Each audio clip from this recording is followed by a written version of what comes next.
Oke, pada video sebelumnya kita udah mengetahui dan berkenalan dengan apa itu Fetch API. Dan pada kesempatan kali ini saya akan menunjukkan di mana sih perbedaan antara Fetch API dengan Axios. Nah, Axios ini sama fungsinya seperti Fetch API, yaitu melakukan HTTP request terhadap API atau server. Cuman bedanya ini dia bersifat third party library, di mana kita harus mengincludekan atau menginstal terlebih dahulu pada aplikasi kita sebelum digunakan. Nah, kita bisa lihat di dokumentasi resminya itu di github.com/axios. Nah, kita lihat. Nah, di sini ada cara instalasinya. Kalau misalnya teman-teman menggunakan Node.js atau framework JavaScript lain seperti Vue atau React, teman-teman bisa menggunakan npm install Axios atau Bower atau Yarn di sini ya. Berhubung di sini saya tidak menggunakan framework JavaScript, saya akan menggunakan CDN di sini. Teman-teman bisa menggunakan CDN yang unpackaged ya, atau yang JS deliver, bebas itu. Cuma sih saya menggunakan yang unpackaged. Nah, di sini saya punya struktur file project sederhana ya, yang seperti biasa berisi file index.html dan script.js. Nah, untuk index.html ini standar ya untuk template-nya, yaitu ada tag doctype, HTML, head, body, dan close HTML. Nah, jangan lupa juga di sini kita harus mengincludekan script yang akan kita gunakan di sini ya, script.js di dalam bodinya. Oke, kita akan menginstal dulu Axios-nya menggunakan CDN. Kita kopikan kode yang ini ke dalam body ini. Oke, kita save. Nah, pertama-tama di sini saya akan memperlihatkan terlebih dahulu bagaimana cara Fetch API bekerja. Di sini saya akan menggunakan API dari MCVA, yaitu API untuk menampilkan wilayah di Indonesia. API status ya ini. Nah, kita open link in new tab, ambil linknya, dan masukkan ke dalam variabel const URL. Selanjutnya sini saya akan menggunakan Fetch API terlebih dahulu. Kita panggil URL-nya, lalu kita buat headers-nya. Berhubung data yang akan kita tangkap yaitu berstruktur JSON, maka di sini kita menggunakan JSON.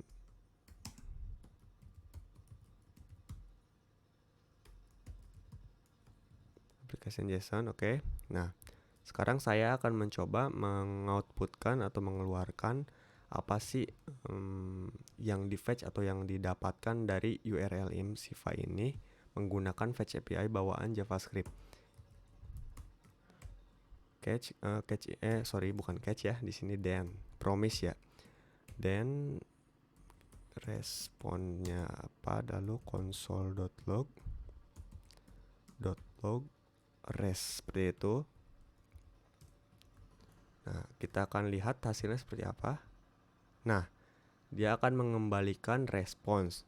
Cuman yang dia kembalikan bukan data yang kita inginkan di sini, data-data provinsi di Indonesia, tapi data di sini yang ditampilkan adalah informasi mengenai API tersebut, seperti status kodenya, lalu di sini, lalu di sini ada body. Nah, body ini sebenarnya berisi data kita, cuman ini tidak dapat kita langsung tembak ke dalam objek karena ini terlalu dalam ya.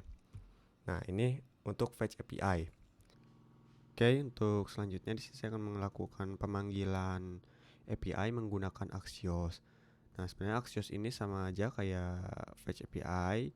Dia promise based atau berbasis promise, cuman ada sedikit perbedaan dari cara penulisan sintaksnya. Nah, di sini saya akan menggunakan metode get untuk memanggil datanya dan memasukkan URL MCVA-nya. URL yang ini maksudnya. Nah, untuk Axios ini kan bebas ya, kita mau pakai metode get atau misalnya kita mau ngirim data ke server menggunakan metode post atau menghapus delete dan lain sebagainya, masih banyak. Nah, perbedaannya kalau untuk fetch dia metodenya ditulis di dalam kurung kurawalnya ini. Tulis metode dan masukkan metodenya apa. Di sini kan kita menggunakan get seperti itu. Nah, kalau Axios ini si metodenya sebagai objek di dalam sini. Oke. Sama aja sebenarnya ya, cuman beda dari posisi penulisannya aja gitu. Oke, selanjutnya di sini saya akan memasukkan headersnya. Biasa headersnya bersifat JSON. Sorry.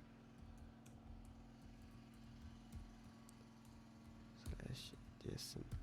Nah, sekarang kita akan melihat nih apa yang dikembalikan dari API ini menggunakan Axios ya. Kita masukkan promise-nya, then rest console.log. Nah, kita lihat di web browser. Nah, udah keluar. Ini respon yang dihasilkan dari fetch, dan ini yang kedua respon yang dihasilkan dari Axios. Nah, sebenarnya lebih nyaman melihat dari respon yang dihasilkan dari Axios. Dia datanya ini langsung dimunculkan keluar tanpa harus masuk ke body dulu, lalu masuk ke dalam. Pokoknya dia bakal lebih dalam lah kalau di fetch ini. Sedangkan di Axios ini dia udah enak gitu membacanya. Tuh ada config-nya, terus ada datanya, headersnya di sini apa, informasi headersnya. Selanjutnya request-nya di sini muncul juga seperti itu. Nah, bedanya seperti itu.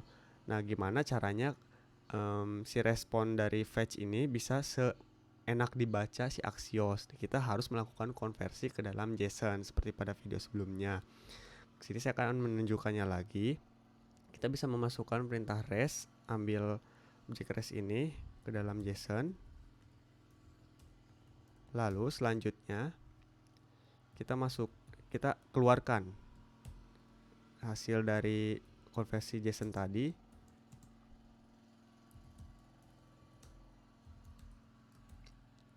Data. Sebenarnya maaf ya teman-teman, ini latar suaranya agak berisik karena rumah saya dekat sawah dan itu kayaknya lagi ngebajak, jadi maaf sebelumnya. Nah, saya sudah mengeluarkan datanya. Nah, dia akan muncul seperti ini. Akan lebih ringkas ya. Sedangkan kalau misalnya kita mau memunculkan hanya data seperti ini di dalam Axios, kita hanya perlu memanggil objek data ini. Nah, cara memanggilnya kita masukkan ke dalam di belakang res ini. Kita panggil data. Nah, sama kan seperti ini.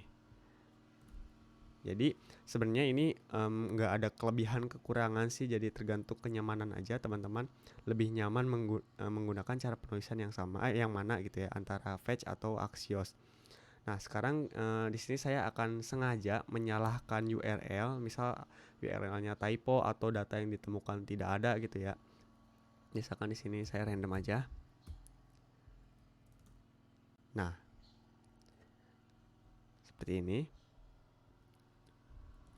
Sorry, sebelumnya di sini saya akan memasukkan dulu promise untuk handling error atau catch ya. Sengaja saya simpan catch-nya ini di atas den agar bisa terlihat gitu ya. Seperti itu. Console.log error guys, misal. Di akses juga sama seperti itu. Error guys. Nah, kita lihat bedanya. Nah, ini kita hapus dulu aja datanya biar kelihatan. Sebentar. Nah, bedanya kalau kita ngeget URL yang tidak valid atau datanya nggak ditemukan di dalam menggunakan, sorry ya, ini dihapus dulu aja biar enak. Kita ganti sama respon yang belum di-convert ke JSON. Nah, seperti ini.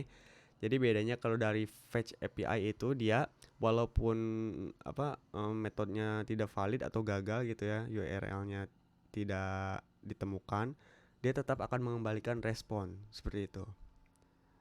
Namun kalau misalnya kita menggunakan Axios, dia tidak akan mengembalikan respon atau bernilai undefined seperti itu.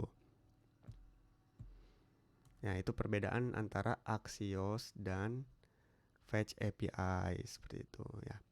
Untuk kenyamanan mungkin ya, kalau saya pribadi karena udah terbiasa menggunakan Axios, jadi lebih nyaman menggunakan Axios seperti itu. Karena kalau misalnya projectnya udah lumayan besar, itu bakal kerasa bedanya di mana gitu ya.